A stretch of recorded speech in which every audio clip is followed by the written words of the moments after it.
personas, todos. El único que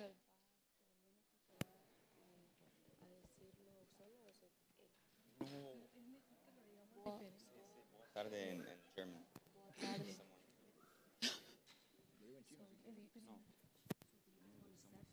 Hello? Can you guys hear me? Okay. So welcome to Focus Week. Today is Thursday night. And I want to introduce you guys with a question. Have you been in darkness where you can't tell where you're going or where your foot might be? Darkness causes a sense of loss of direction. It immobilizes you and causes fear. So now we can ask ourselves all this question. Then how can we get out of darkness or spiritual darkness? And it's by prayer. And let me show you guys a verse. It's Isaiah chapter 53. It's Isaiah chapter 50, verses 10. It says, "Who among you fears the Lord and obeys his servant? If you are walking in darkness without a ray of light, trust in the Lord and rely on your God." Do you trust that the Word of God is a light, that the Word of God is able to bring you out of confusion, fear, and bring you into the right direction? For Psalms 119, 105 says, "Thy word is a lamp unto my feet and a light unto my path." I invite everybody, both any age, young and old, after worship, just for 10 minutes, if you guys have any burdens or whatever it might be, I encourage you guys to come together and just for 10 minutes that we can pray. Thank you so much and welcome.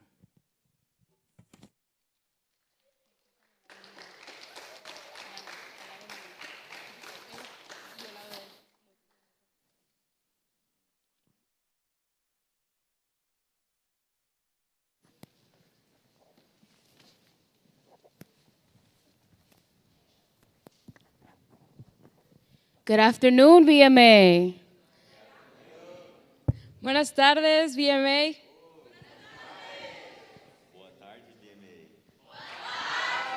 Eso. How are we all today? Good, good, good? Tired? Tired? Yeah, I'm tired too. Well, now we are going to stand to sing Blessed Assurance.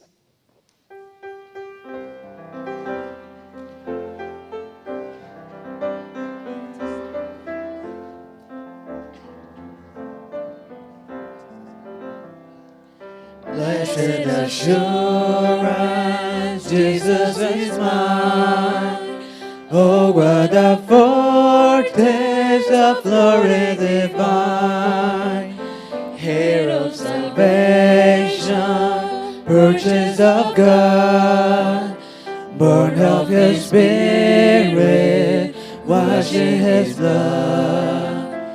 This is my story, this is my song, praising my Savior all that day long.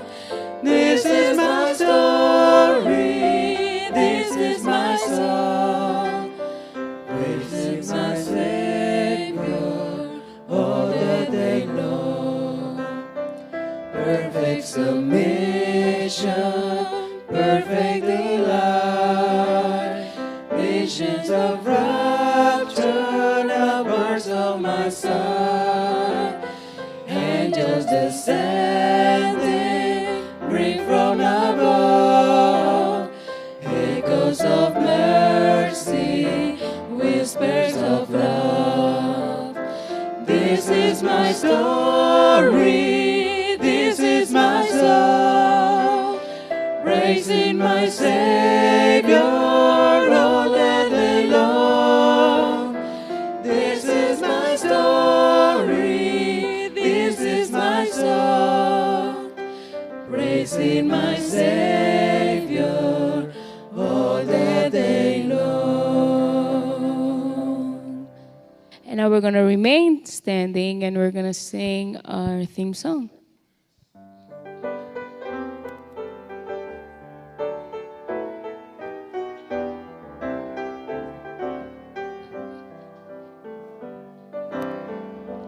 Lord, I lift your name on high. Lord, I love to sing your your praises. I'm so glad you're in my life. I'm so glad you came to save us. You came from heaven to earth to show the way, from the earth to the cross, my debt to pay. From the cross to the grave, from the grave to the sky, Lord, I lift your name on high.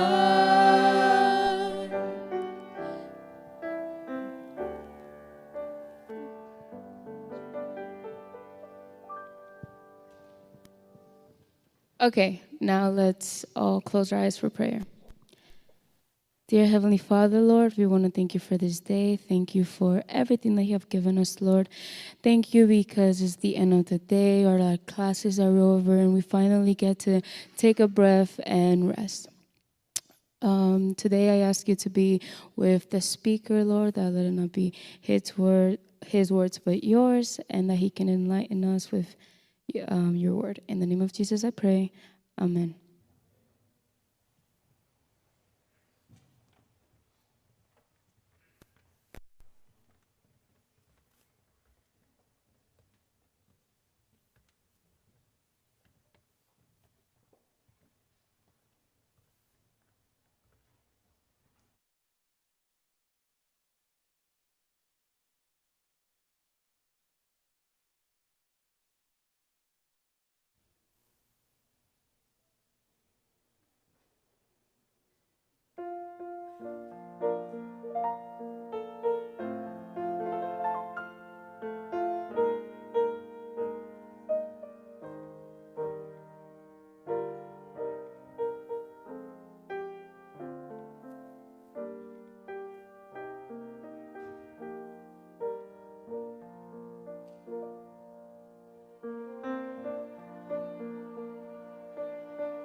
Is what?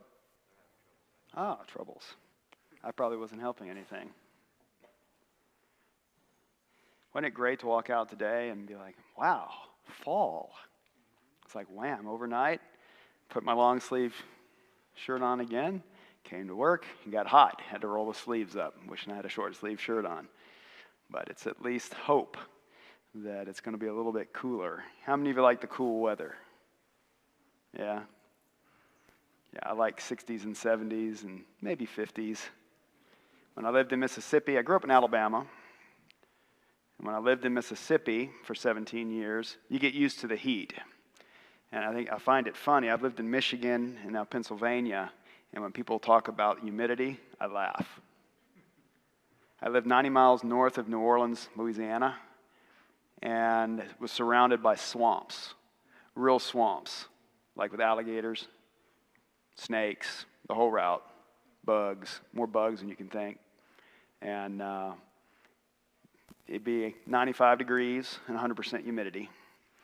And you'd walk outside, try to find a shade tree, sit down, and get a sunburn in the shade, and then just be soaking wet. I remember working construction with my dad in the middle of summer in Alabama, and we'd have to do roofing jobs, but we couldn't work in the middle of the day because the roofing shingles would stick together. They'd melt. So you had to do your work in the early morning and the evening during the heat of the summer because of the heat. So I got accustomed to that, and I could run 6, 7, 8 miles when I was training in extreme heat. Wouldn't bother me. But then I moved to Oregon, then to Michigan, then to North Carolina, Colorado, and here. It's a lot cooler in those locales, and you get used to that cooler weather, and I really appreciate the cool weather. But we're going to look at this right now, this idea: sugar, COVID, and the Illuminati. How many of you know what the Illuminati is? You do? They're so secret, I didn't know anybody knew about them other than their name. What's the Illuminati?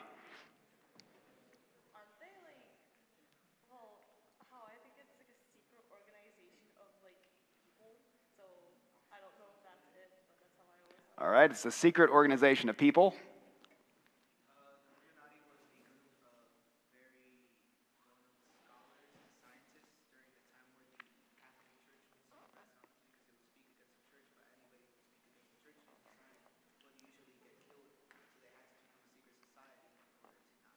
That was the founding of the Illuminati.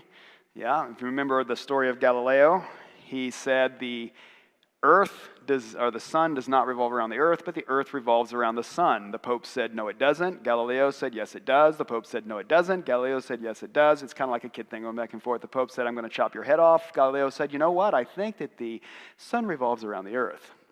Then he wrote a book, talking about it. And if you read between the lines, the guy was a genius. If you read between the lines, he's telling the Pope, no, the earth revolves around the sun. But the Pope wasn't smart enough to catch it, and he survived. But he was at odds for a while with his church. He was an Italian. He was a Catholic. He just didn't agree with the Pope on science. So it was interesting to note, and the Illuminati. So interesting to note as well that this really has nothing to do with the Illuminati. I put it up there just to see if it would get your attention, because everybody's like, yes, conspiracy theories. It's just what I want to talk about. Let me tell you all the deep, dirty secrets going on behind the world. You know, that's what you're thinking. That was the whole intent, at least. But we're going to talk about something that has the same type of cover-up. Because this is supposed to be a week on health. And we were supposed to have Wildwood here. They were going to have some hands-on things with you. You're going to learn how to do compresses, and it's going to be labs. You're actually going to have really cool stuff with health. Now you get stuck with us.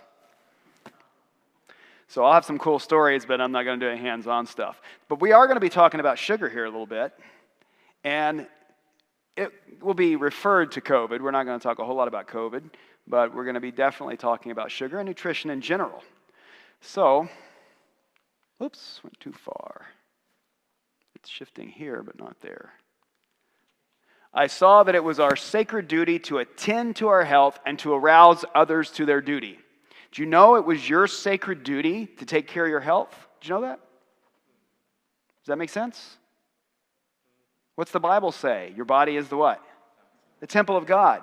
So it would make perfect sense that she would write, I saw it was our sacred duty to attend to our health.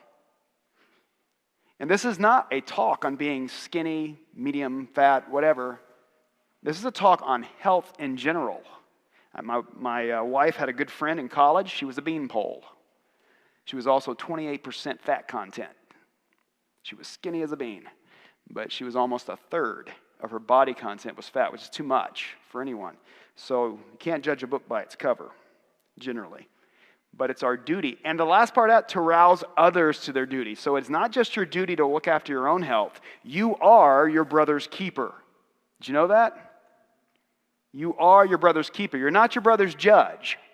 And you're not your brother's belittler. But you are your brother's keeper and your sister's keeper. You can't get away from that, right? So it's important that you look out after each other, and that includes your health.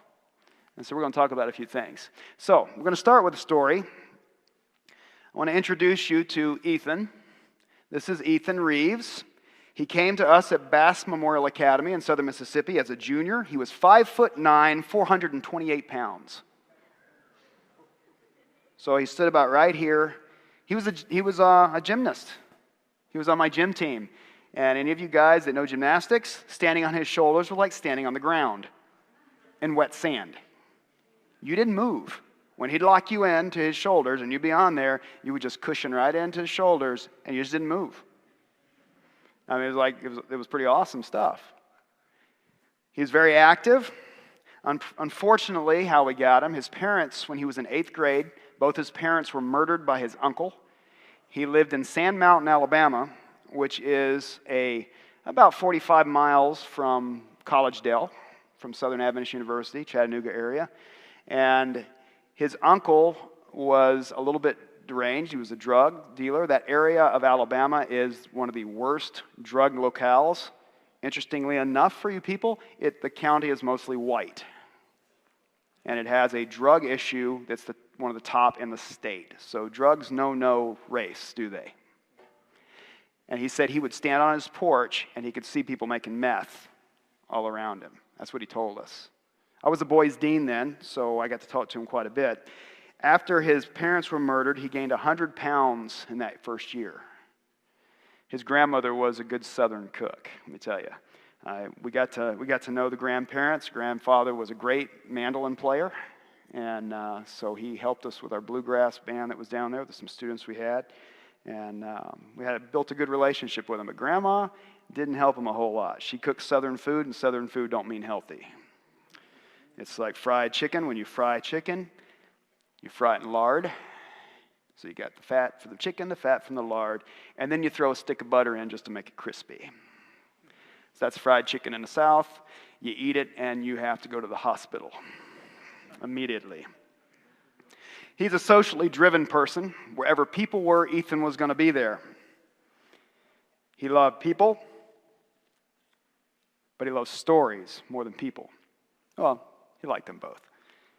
Anywhere he was at, he was always telling a story. He'd sit down and tell a story.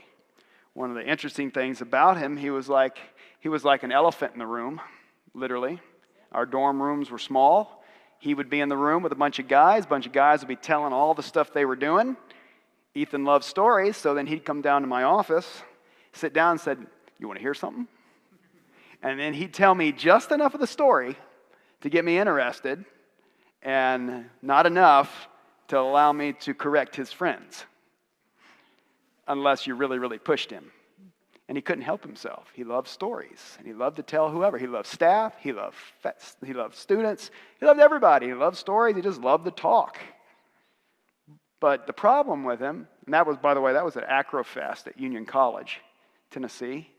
That guy on the right there is the principal at Fletcher Academy. He was the vice principal at BMA, good friend of mine. Oops, wrong way. I had a baby grand piano in my dorm lobby. And the gentleman you're seeing there on the right, he's now a pastor. He went to Oakwood College. Afterwards, he was my head RA. Great guy, great pianist. The guys would just stand around the piano on Friday evenings and various times and just sing.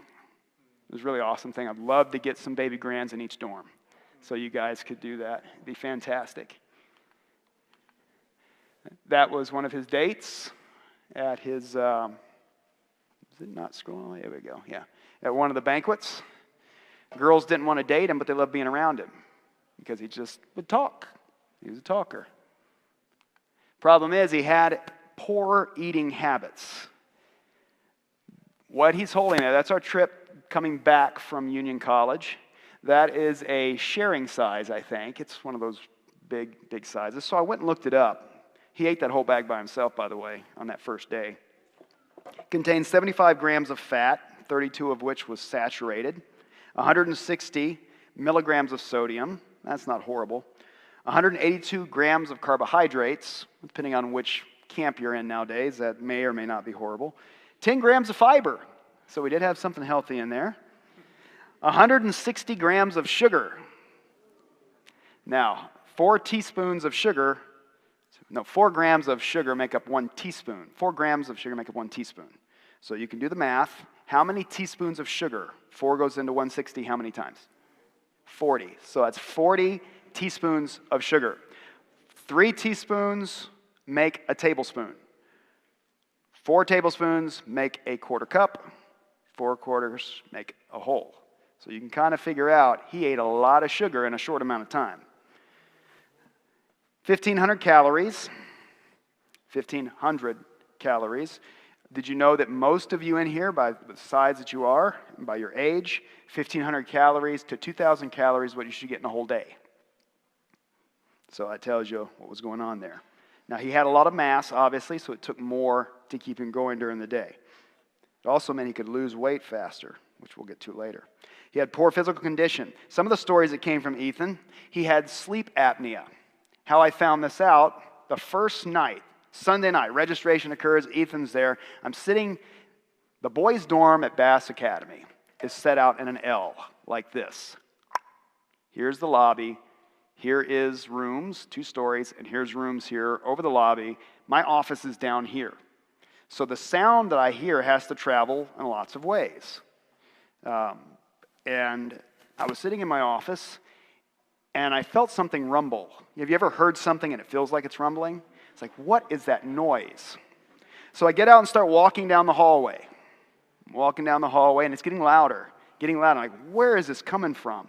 And I get to the end of the hallway, right with L's, right there, and I take a left, because that's where the sound's coming from, the bricks are moving. And I start walking down there, and I get to this door. And have you ever seen a door that breathes?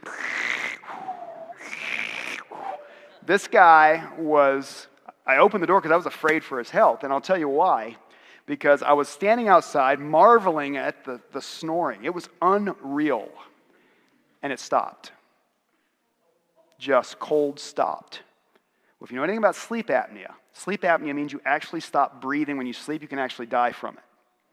And so I got scared. And so I opened the door, went in there, and he's on his knees with his head on his bed. It's a bunk bed. He's on the lower bed. And he's snoring. Or he wasn't breathing at that point. And so I listened, and about a little bit later you hear the and then the snoring started again. This was his existence at night, the sleep apnea. Very, very dangerous habit that he had. It scared me. I remember sometimes I'd come out from my office, he'd be snoring in the lobby. I had done some fundraising. I had some nice Italian leather furniture in the lobby. We had laid tile in the lobby. We had put carpets down. We had the nice baby grand. It was a really nice lobby that we had decorated and fixed up. And he was over by the front door window where the window unit is, because Mississippi in August is like 95 degrees to 100 degrees. It's hot and humid. And so his face is right up by the AC unit. He's kneeling on the couch up against the back of the couch, and he's snoring. The guy could sleep at the drop of a hat because he wasn't getting consistent sleep, and his body wasn't getting the oxygen it needed. That's what sleep apnea is. So this epic snoring went on and on and on. Finally, the assistant boys, Dean and myself, we said, we're going to do an intervention. We called his sister, because remember, he didn't have any parents. So we called his sister, and we said, look, we want to help him. We want to get him on a diet, and we want to get him exercising. I'd been exercising in the dorm with my staff, my RA staff. We had been having a good time doing that. We've been doing P90X, and we were encouraging other people to do it. And so we got him on a P90 program, not quite as intense. And his sister ordered him hundreds of dollars worth of Nutrisystem meals, which are very small meals set to give you the nutrients you need but to help you to lose weight. It takes a lot of discipline. We were his discipline because he didn't have much discipline. And he went from 428 to 420 to 415. This is all in just a matter of a few days, about a week or so. And when he finally broke that 400-pound level, he was excited. Because that's a benchmark. Even though it was only 30 pounds he'd lost, it was in like a week or so. He'd lost quite a bit of weight. And this was going to definitely, we could see his complexion starting to clear up. If you remember the pictures, you can see all the red blotches and stuff. Many times that's from some of the conditions that come from obesity. So he was excited. He actually told my wife, he was talking to her. My wife was raising our children while I worked, and so we lived right by the dorm, and she would come out in the lobby a lot and talk to the guys. And he told my wife, excuse me, one time he said, maybe now I'll get put on social. I'm looking forward to getting put on social. And I was thinking, Ethan, don't get put on social. Gonna get caught? What? No. But he was just excited because his well-being, his mental well-being was wrapped around how he looked. And Ethan was a very gregarious guy. But the problem was his discipline on what he ate. And he left a weekend after we'd had this progress, and he was feeling better. And he and his grandparents went down to Florida for a weekend, for a long weekend. It was a home leave. The home leaves were Wednesday through Friday. And there, his grandmother did him a huge disservice and began cooking for him again, the way we cook in the South, which it's comparable for those around here. It's very comparable to the Pennsylvania Dutch, Amish type stuff. You know, lots of refined foods, lots of heavy gravies, and when they say, lots of cheeses and different things. It's tasty, but it's not the best for you. When he came back, he didn't want to have anything to do with the program anymore, and it wasn't just a short while later, he was back up to 428 pounds, and at that point, he didn't have any more interest up through his graduation in that. We'll come back to Ethan in a little while, but I wanted to lay that story out so you could see someone who was a great guy. Ethan was a great guy. Everybody loved Ethan, but he just could not control things, and we'll look a little bit later. His lifestyle issues were leading to heart disease, high blood pressure, cancer. And we talk about COVID now, and 28,000 people it's killed here in Pennsylvania is what the stats show. But we don't talk about the heart disease and cancer, which kill well over 1 million Americans a year combined together. Number one killer in America is heart disease. Cancer is number 2. We don't shut down the McDonald's, do we? Or the Dunkin' Donuts or different things. So this lifestyle, and it's said that lifestyle, genetics loads you the gun. Lifestyle pulls the trigger to what happens with diseases. Cancer, diabetes, which by the way is epidemic almost in the United States, especially among your age group now. That's very dangerous because as diabetes goes on in life, I had a friend that had diabetes. She's always worried about have to have her feet amputated because of circulation. Some other people go on dialysis, which means you have to go in daily to the hospital. They hook you up to a kidney machine, and they purify your kidneys. It's no fun. Yeah, you may live another 20 or 30 years, but your quality of life really plummets when you get in these situations. You need to start correcting these issues now. It's so critical. Fatigue. He was tired all the time. Ethan was very tired. And you can imagine his calf muscles were huge, and they were solid rock. They were solid muscle. He's carrying around 400 pounds. So he was working out constantly. He was fatigued a lot, and he wasn't getting sleep. Back pain and low self-worth are all issues that come along with some of these conditions. So let's look at a couple things. There are 3 major nutrients. We're not going to go into all the vitamins and minerals and all that stuff, but I do want to talk to you about a couple of the nutrients before we get into the main part, which is sugar. So fats, proteins, and carbs are your 3 main nutrients, right? Proteins come from where? Where do you get protein from? Beans. Somebody said frijoles? Yeah, frijoles. Where else? Meat. Meat. What else? Eggs. Fish. Milk, dairy. Peanuts. That's a good source. Legumes. There's a lot of places you can get protein. The most common way people get protein today is through dairy and meat products. That's the highest one. We'll talk about protein a little bit later as we get into some of the problems that come from overdoing protein. But it's important for building your muscles back up, right? So, proper types of fat now. That if you get the proper types of fat, it affects your short-term memory. That's important, right? You're studying for a test. Oh, I forgot what I was studying for. Or next day, you can't remember. Maybe it's because your diet is affecting, and we'll look at some reasons why in a minute as we're looking at the fat now, because fat affects your brain, and your brain affects your body. They're all tied together. 20% diet of vegetable fat. So your diet's made up of 20% fat, but you're getting that fat from vegetable fat. Guacamole, for instance. Avocados is a high source of fat, and it's good fat. There's different ways you can get fat. Versus the 20% diet of lard. Lard is pig fat, by the way, if you didn't know that. The vegetarian fat led to better learning because there's a difference. Vegetable fat is unsaturated, whereas animal fat is saturated.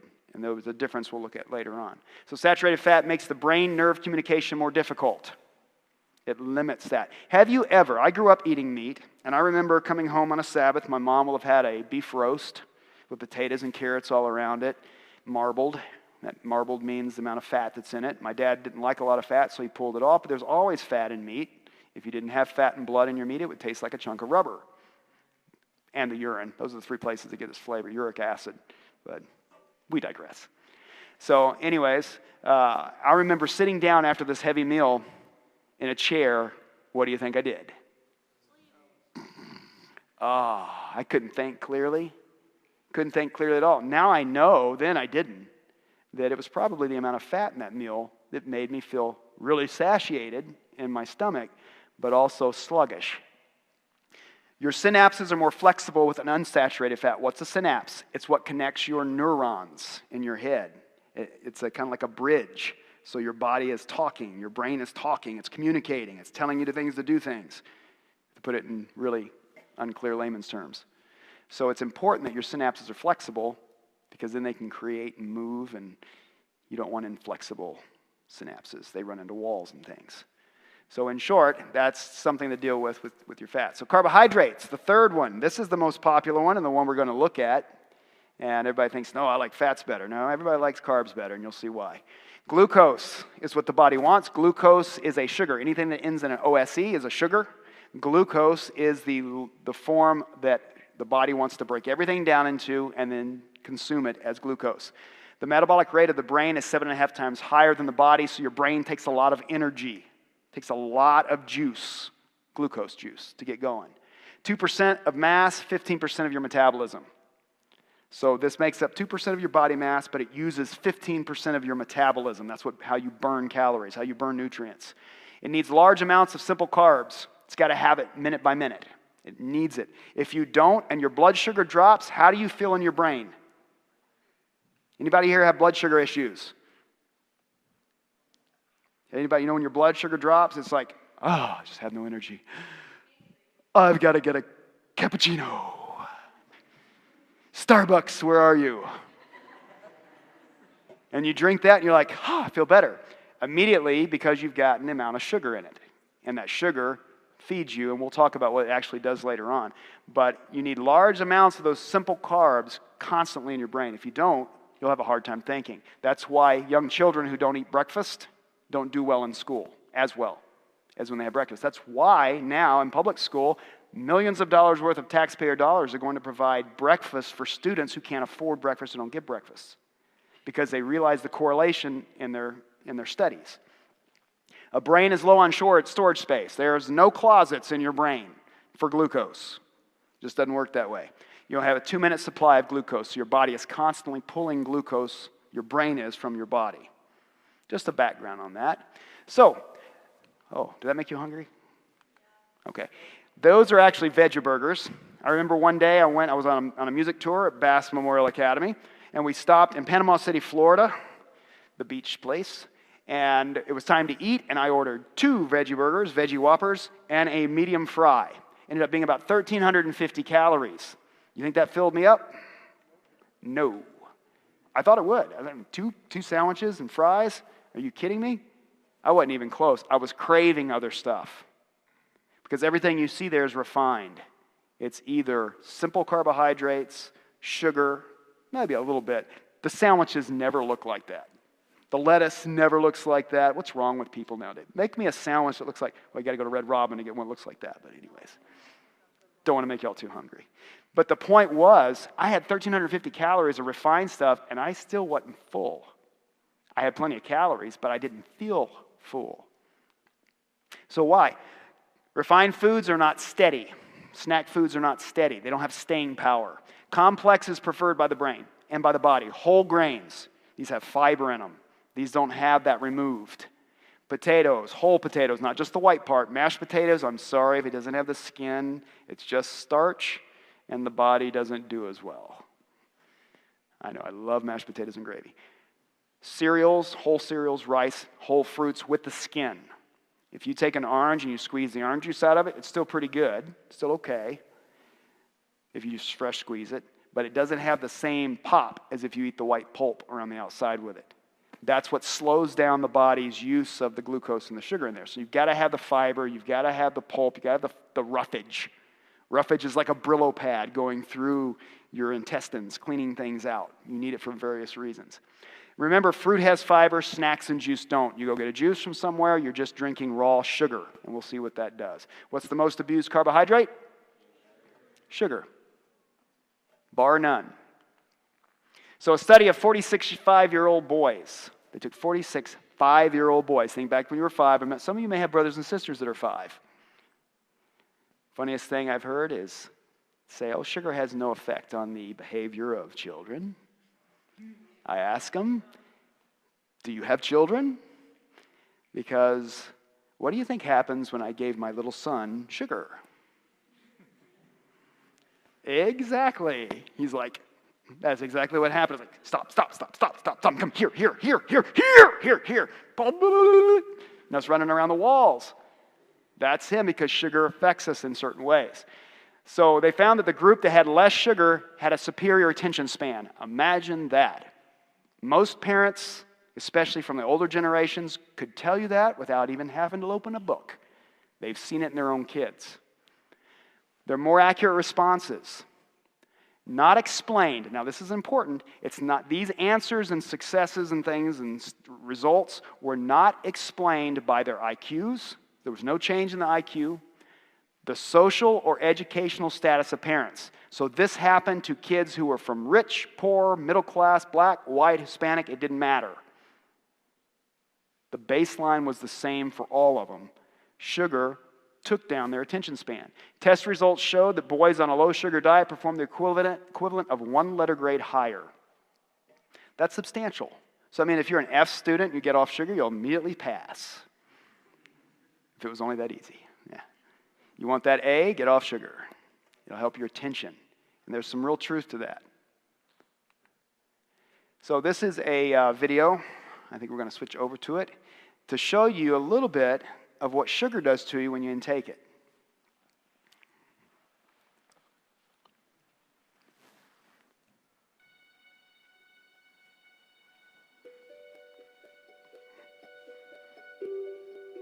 The biggest killers in today's world are heart disease, cancer, and type 2 diabetes. And sugar feeds these diseases like wildfire. I took one of my clients, Ryan, to meet my doctor to show us the effects of sugar on the human body. We were shocked by what we discovered. Hey, doctor, how are you? Good, Ryan. Great to see you. Come on in. Great to see you. Thanks for having us in. Hi, Jorge. And tell me how many pounds you've lost on. I've lost 47 pounds, And how much sugar you've been consuming about? about 15 grams of sugar or less per day. Let's do it. So let's do it. So we 15 grams or less healthy is state. what he eats And then of we sugar. looked at it under a very powerful microscope. This is what you want healthy blood to look like. All of the cells are individualized. There's no clumping. You're developing energy. The red blood cells are bringing the oxygen. If they're clumped together, they can't bring the oxygen to your tissue beds. Right. So that's important. That is about as healthy a picture of blood as I could ever see. So this is someone who's really cut down on their level of sugar intake. Whatever you understand. That's right. All right, you guys ready to go eat? Come on. This is where the kitchen's at. So now it was time to eat. So we started to look at some options. And what Ryan ended up eating was just some simple stuff that most Americans would eat on any typical morning. Things you would find in your house and things that parents would be happy to give to their kids. Nothing too crazy, really. Just everyday food. It didn't really look like Ryan overloaded on sugar, but in that course of that small 10 minutes, he had almost 200 grams of sugar. It's a nice snack. Let's see what happens to the blood. All right, well, I'm excited to see this, Ryan. What do you think? What's going through your mind right now? Well, how are you feeling? What do you think your blood's feeling? Well, let's see. I don't know, I guess it feels a little tingly up here because it's, sugar at levels that I'm not used to doing anymore. Ryan, after eating and ingesting 200 grams of sugar, within about 15 to 20 minutes, we take a second sample of your blood.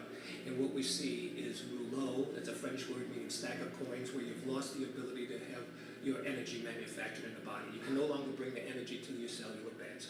You also have something called spicules. These are platelets which have mutated from their normal disc shape to needle-like projections, giving appearances of cracked glass.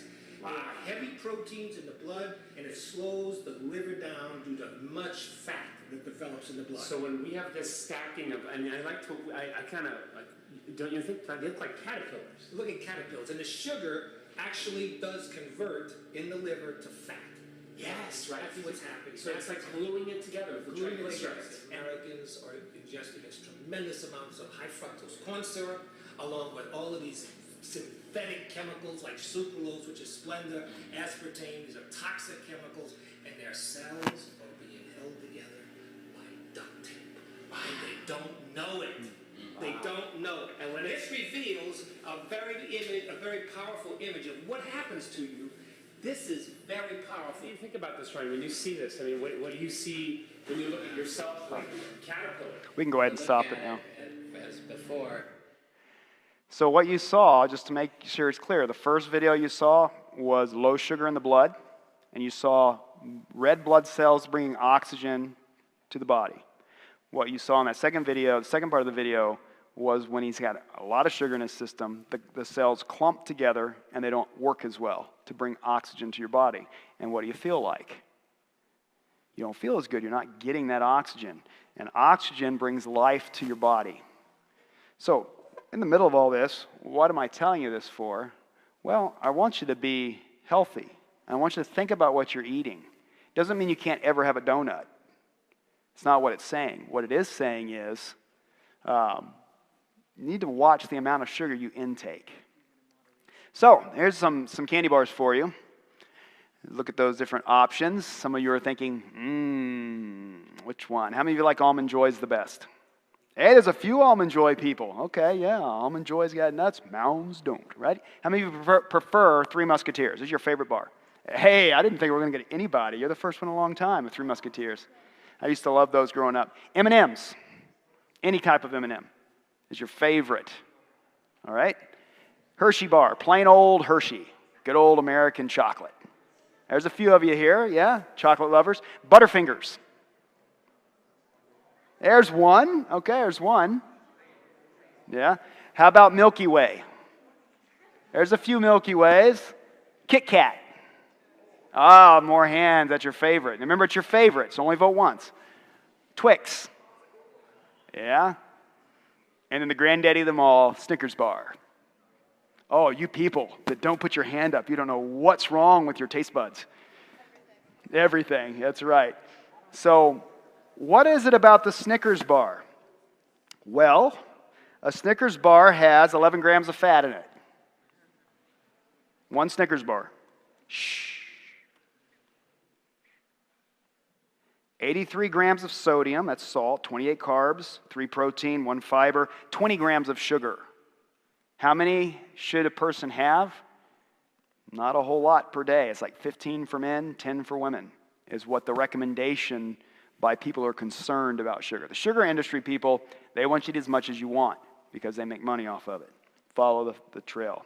So what do you think some other foods might have? How about a Taco Bell burrito? A bean burrito. Simple bean burrito. 9 grams of fat, 3.5 saturated grams of fat. Here's the big one that got me worried about Taco Bell. 1,000 milligrams of salt. How many salt? What's the maximum amount of salt you should have in a day? Sodium. 2,000 for the whole day. That's the maximum. That's the high end. 54 grams of carbs. It's got lots of beans, got lots of cheese, lots of tortilla. Those tortillas themselves have about 200 calories. Just the flour tortilla on the outside. And it's all refined, by the way. It's not whole wheat. 13 grams of protein. You got cheese and beans, high in protein, right? 11 grams of fiber. So it's healthy. And 350 calories to go along with 3 grams of sugar. They put sugar in Taco Bell burritos. Interestingly enough. How many of you like chicken McNuggets? A few of you? Okay. We'll hit a few of them. A 4-piece chicken McNugget's going to carry with it 0 sugar. Yes. 10 grams of protein. Yes. 340 milligrams of sodium, 11 grams of fat in just 4 little things. So that's part of the problem. How many of you like McDonald's fries? Yeah. Who doesn't really on that one? 24 grams, a large fry. 24 grams of fat, 350 grams of sodium, 6 grams of fiber. Once again, we see the fiber, we think health food, right? I don't know where they're getting the fiber from because there's no skin on it, and all it is starch and fat. So I'm not sure how that even comes out. 6 grams of fat in fries? Really? I don't want if I want fries, it can't be healthy. Wait a minute. 510 calories. How many of you like Starbucks Cafe Mocha? Try this one on. 34 grams of sugar in 1 large 16-ounce. That's the grande. How many of you like glazed donuts from Dunkin' Donuts? Yeah? 12 grams of sugar, 260 grams of calories, 260 calories, 14 grams of fat. Double whammy, because they're fried. You know, it's fry bread. How many of you like a Sonic Route 44 cherry limeade? Yeah? Hold your breath now. 130 grams of sugar in one thing. 490 calories. That's the big daddy there. It's all sugar and water. How about a Butterfinger Blizzard? 81 grams of sugar, 730 calories, 26 grams of fat.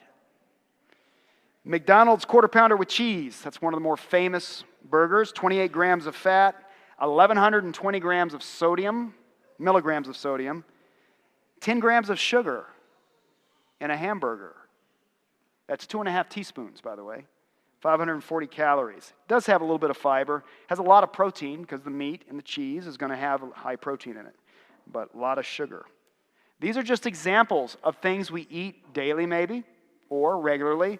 And we got to think about what we're putting into our system because it affects your health. What you eat, what you drink affects how you feel. There's just no way around it. And it doesn't just affect your physical prowess, it affects your mental feeling.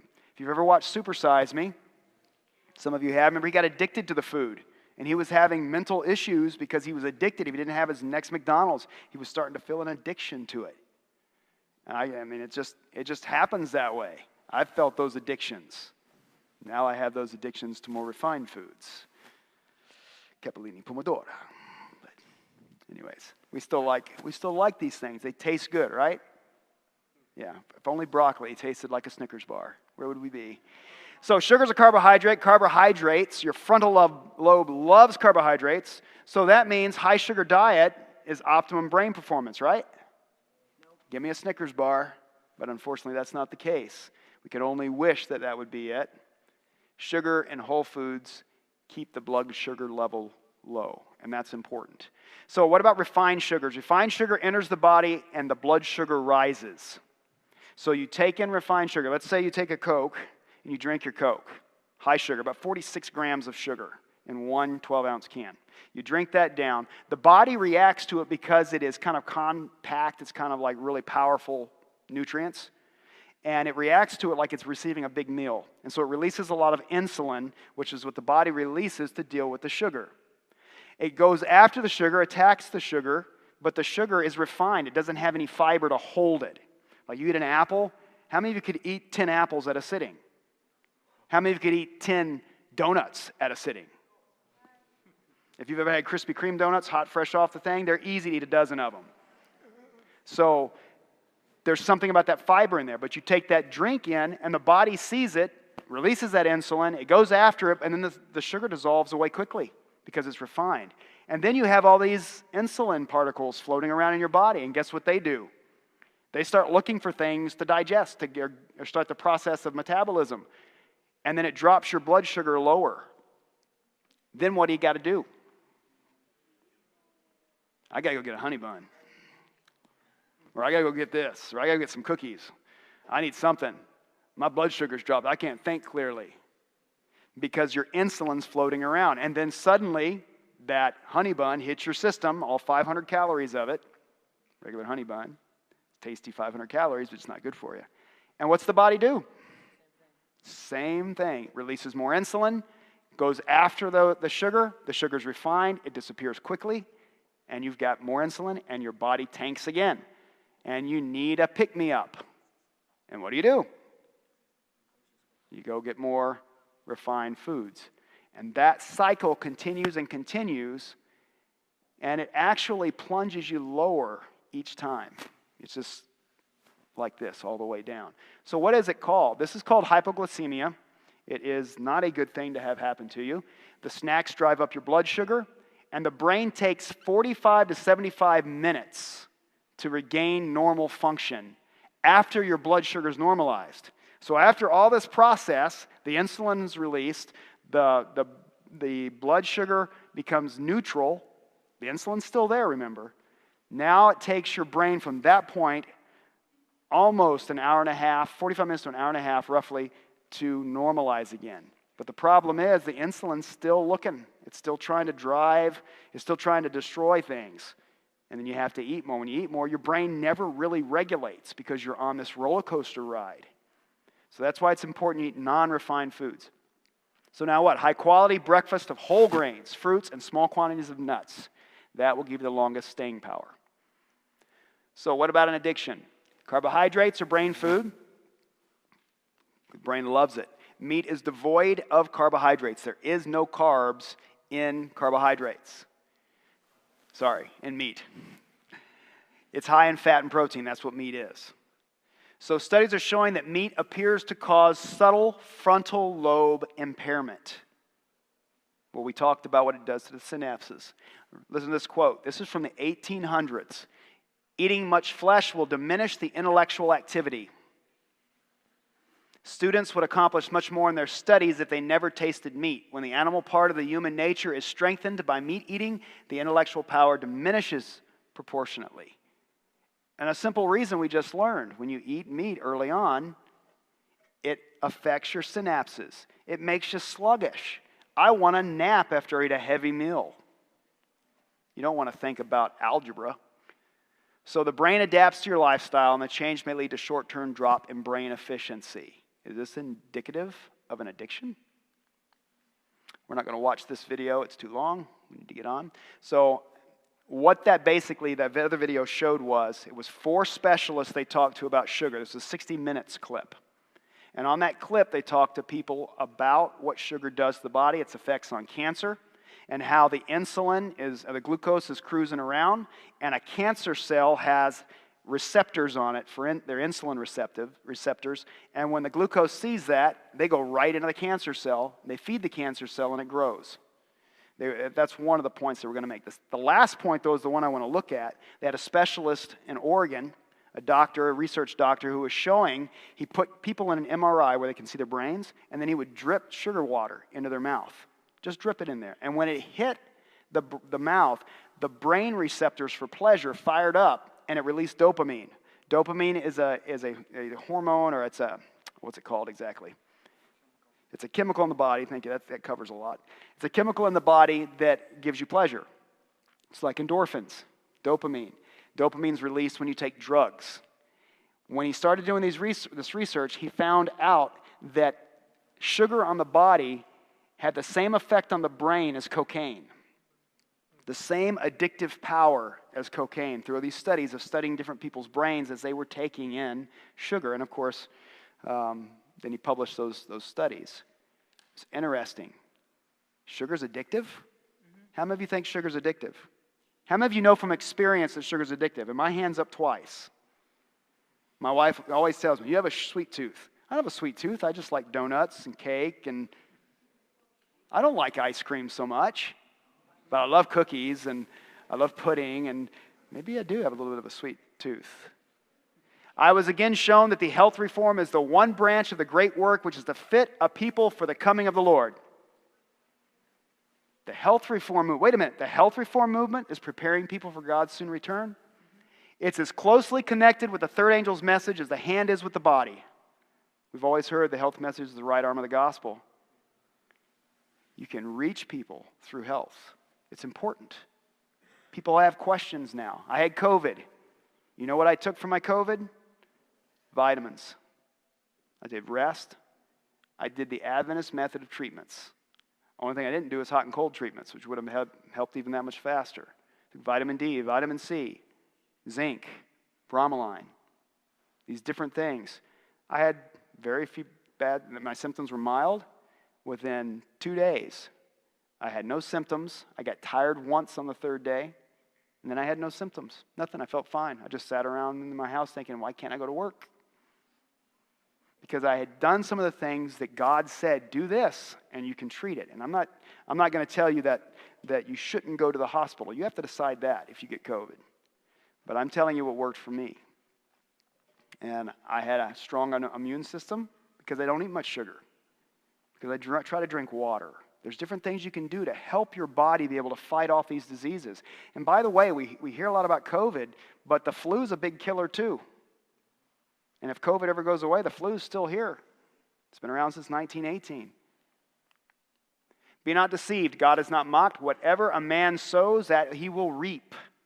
Galatians 6:7. What you eat is what you become. Does that mean you become a vegetable? No. So, back to Ethan. So what happened with Ethan?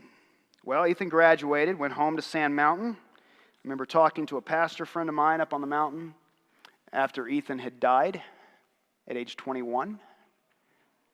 I remember talking to him and asking him what was going on. He said he tried to visit him. Ethan wouldn't answer the door. Some of his friends said that he had gained up to about 600 pounds.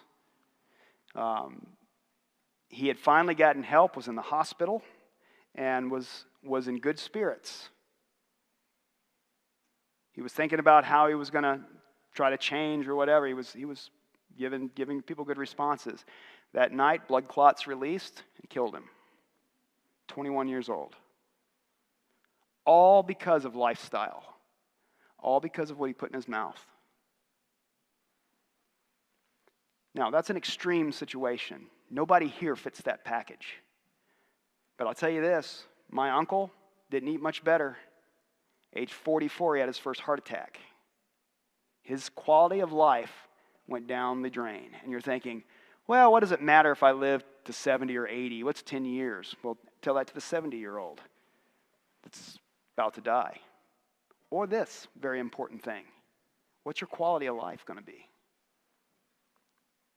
If you can't do the things you normally do when you're 40,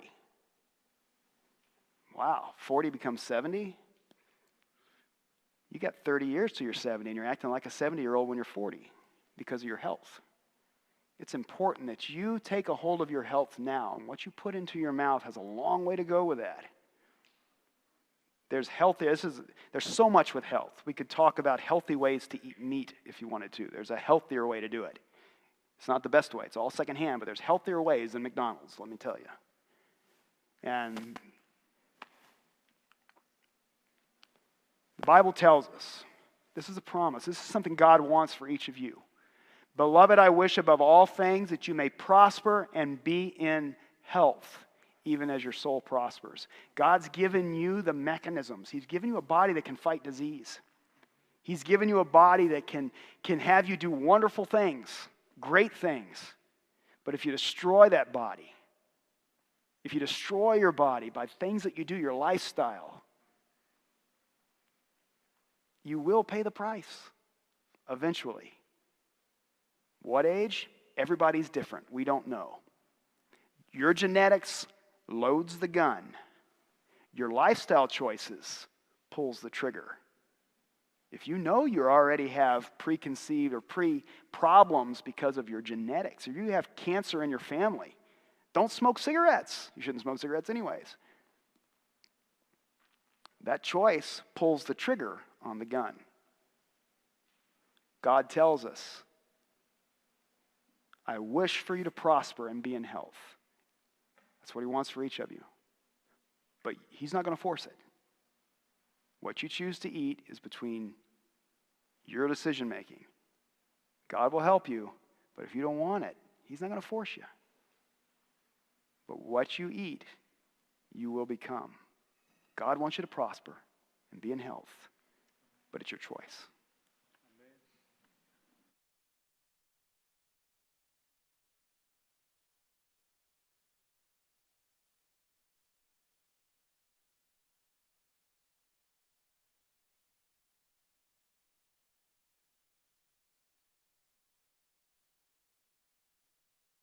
I hear some announcement from behind.